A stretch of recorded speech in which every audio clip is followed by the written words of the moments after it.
Attack on Titan, ou no original Shingeki no Kyojin, foi originalmente lançado em mangá no dia 9 de setembro de 2009 e vai ter seu último capítulo lançado amanhã, dia 9 de abril de 2021. Eis aqui um breve resumo do capítulo final da obra e uma análise ainda mais breve.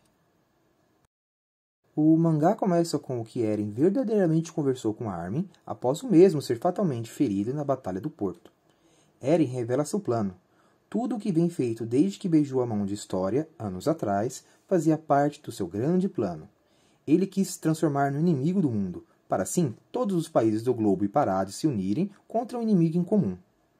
Armin questiona alguns pontos que, mesmo assim, parecem desnecessários. Por que ele bateu nele? Por que feriu emocionalmente Mikasa? Eren diz que fez tudo isso para distanciá-los, de propósito. Armin diz que, mesmo sendo visto como um demônio, será respeitado por salvar a humanidade. Porém, para isso, teria que massacrar 80% da humanidade.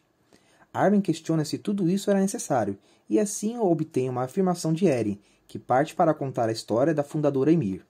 Eren explica que mesmo tendo sua terra natal queimada, sua família morta e a língua cortada, ela amava o primeiro rei, e por isso era submissa a ele. Mesmo por milênios após sua morte, Ymir esperou por alguém que a libertasse de sua submissão, e após 2000 anos ela a encontrou, Mikasa.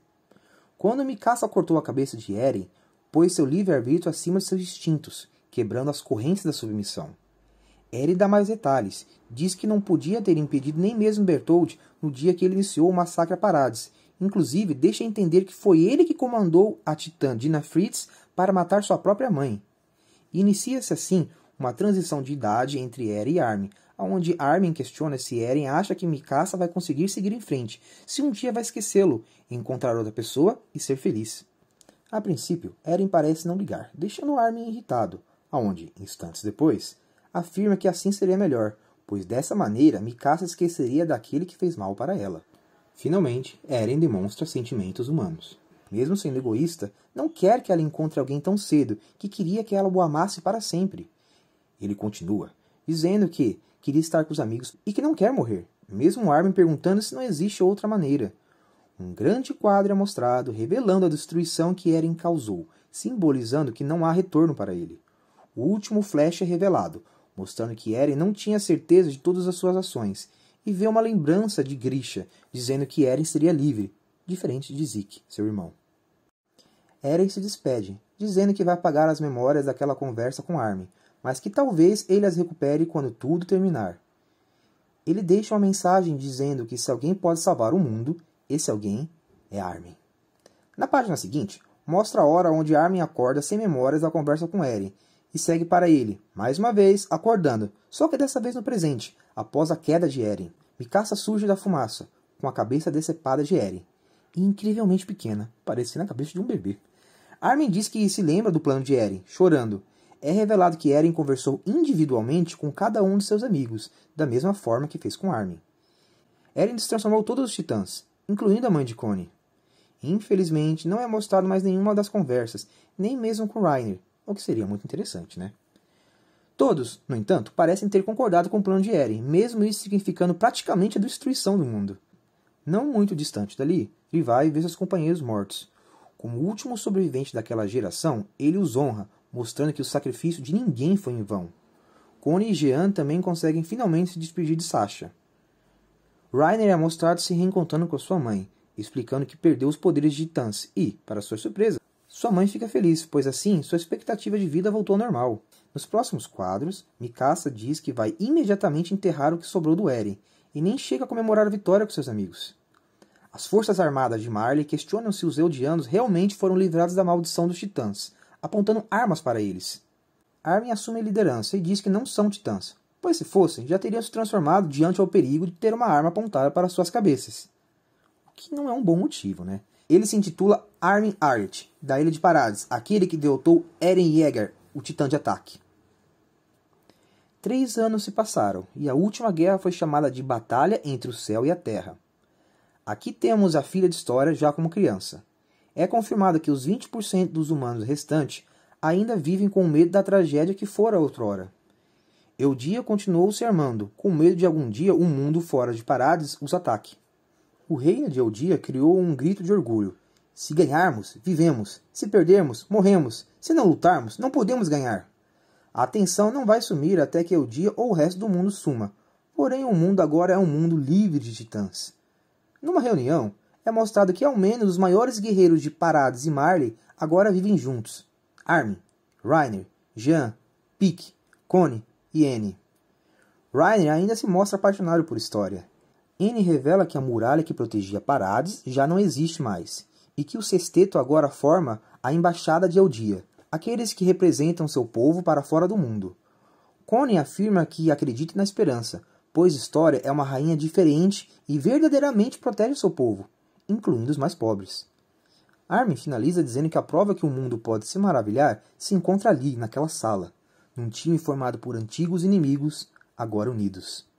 Como exemplo, o próximo quadro mostra Gabi e Falco levando Rivai para passear, confirmando que ele perdeu um olho e tem, no mínimo, certa dificuldade para caminhar, derivado da explosão contra Zeke e da mordida de um titã mandíbula. O mangá termina com Mikasa perto do túmulo de Eren, esperando seus amigos virem visitá-la.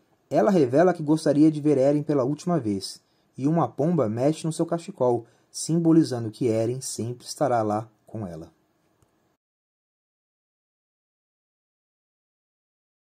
Sinceramente, achei o final muito fraco para uma obra tão grandiosa.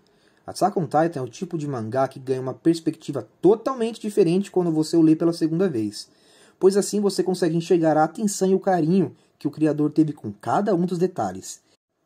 Cada fala, cada ação, cada símbolo no início da obra ganha outro significado quando você já sabe o segredo dos titãs e o mundo fora das muralhas. Talvez para uma outra franquia até poderia ser um final satisfatório, mas foi tão corrido, tão apressado que sinceramente me desapontou. A ideia de que tudo fazia parte do grande plano do protagonista, sinceramente para mim foi clichê demais. Eren, que visivelmente se mostrou como amante da liberdade, simplesmente jogou quase tudo fora o que fora construído desde o mangá 138. Ele afirmou diversas vezes que punha sua liberdade acima de tudo, mas provou que era um escravo do destino, pois ele viu o futuro e nem sequer tentou mudá-lo. Mas você pode dizer que ele fez tudo isso pelos amigos, pôs a liberdade própria para salvar o mundo.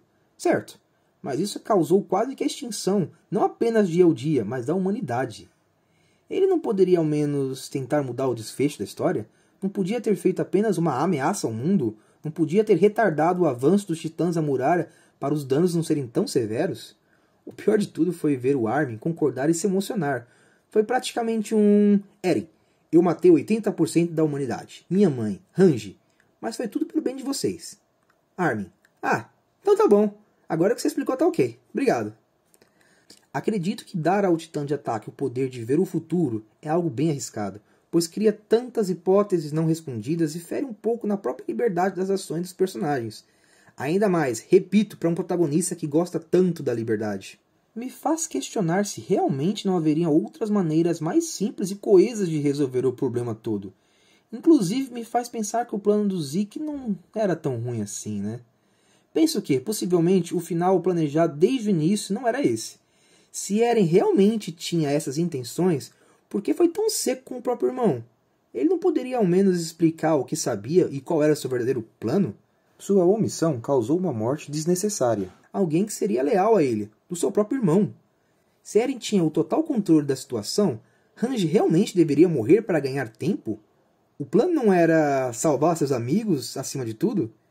Quanto a Mikasa, Ymir apostou tudo nela por ela se libertar da prisão do amor? Sei que o amor nos faz ter atitudes sem sentido e a gente se submete a situações fora do normal, ok.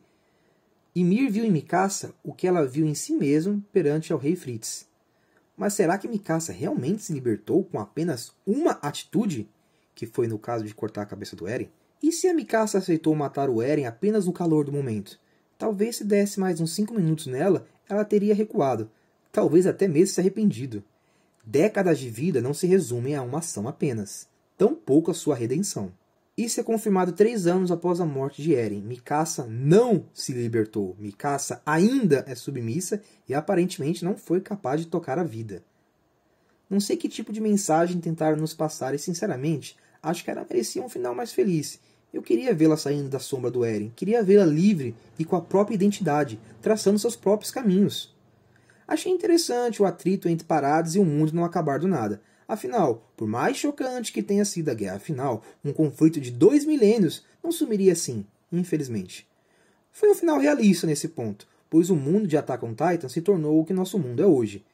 Temos a paz, no geral, mas uma paz movida ao medo. Mas, novamente, se era para ser assim, realmente valeu a pena ter matado 80% do mundo? O ódio não foi extinto por completo, apenas tiramos a vantagem que os Eldianos tinham contra o mundo, que era justamente o poder dos titãs. E o que aconteceu com a Centopeia, aquela que originou a vida e amaldiçoou Ymir e os Eldianos com o poder dos titãs? Ela não voltou a ser citada, explorada ou devidamente tendo seu final. Era um elemento muito importante para a obra, o que deu início a tudo. E nem chegaram a mencioná-la. Então simplesmente a vida morreu? Sem mais contexto? E para que serviu o bebê da história, afinal? Termino aqui minhas conclusões. Repito, não achei um total lixo, mas considero o final de Attack on Titan um final indigno comparado ao restante da obra, que foi muito, mas muito bem trabalhada. Parece que o autor criou um protagonista que se tornou vilão, daí no final se arrependeu e inventou uma desculpa nas coxas para fazê-lo se sair como herói. Se ele queria voltar atrás com Eren, que inventasse outra coisa, né? Sei lá, que a tal Centopeia estava manipulando ele e Ymir. Mas essa ideia de fazer um mal global pelo bem de todos não colou pra mim. Até porque o bem de todos, nesse caso, foi o bem de poucos, né? Ai ai.